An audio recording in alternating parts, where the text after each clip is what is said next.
Hello, everyone. We want to give an update of how things are going. So, this is what the Lord is doing here.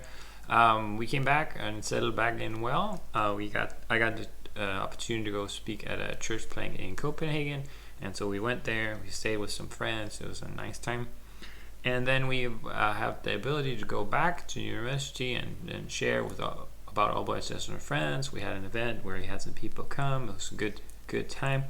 And another event in town where we also could reach out and got some new good contacts with the internationals. So that's kind of what's been going on, and that's what's been good.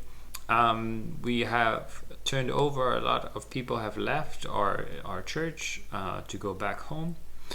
Sometimes that is a challenge because the fellowship changes, who's going to do what, and all sorts of things.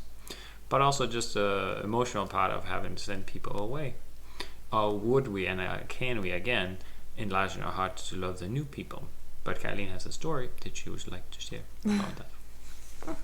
Yeah, I think so. There's a woman who's been coming to our church. Her name is Tatiana, and she's from the Ukraine. And we I think God is showing me that as I take the time to even though the language can be a barrier sometimes, she comes to the food bank, and so sometimes we'll just sit with both of our phones and then we'll talk, and I'll get to know her in that way.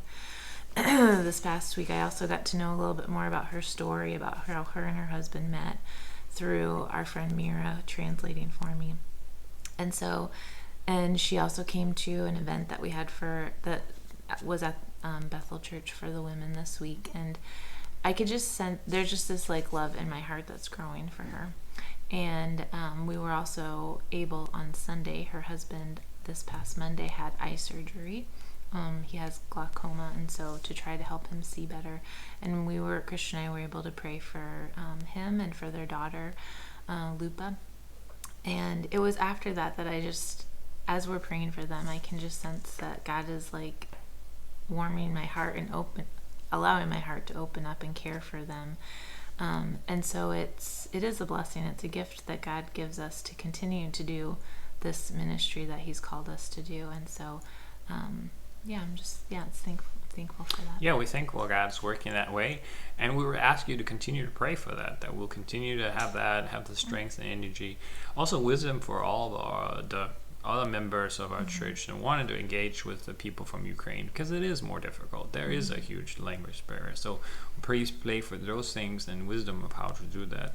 And also just wisdom for the rest of the year as we look in towards reaching out through Thanksgiving-ish time and also for Christmas time. So please pray for those things. Pray for the encouragement and strength for us as a family. The children are doing well. They did have a sick day each last week, but they're fine now. In their school, in their music, in their activities after school, and also just the story of how Sadie, she just shared with some of her friends that was over for a play date, and even her sister was like, wow, that's really good.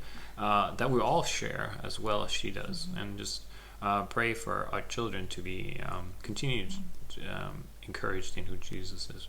Last note, that we and all the people would find their place in the family of God to serve and to reach out, especially for our Ukrainian brothers and sisters there are, and that the people that are not from Ukraine, they would engage with them and make them feel them part of the family. So that's kind of where we're at. Read a new newsletter about the other things we did. We're trying to keep these a little shorter so you don't have to watch too much. So thank you for your gifts and all the things that you are praying for us. You are making our ministry possible. So thank you so much, and praise to God. Yeah, thanks. Hey, we are back. We forgot to say to be aware that Ripe for Harvest has changed their mailing address. So just be aware of that when you are sending in your donations. And thank you so much for supporting.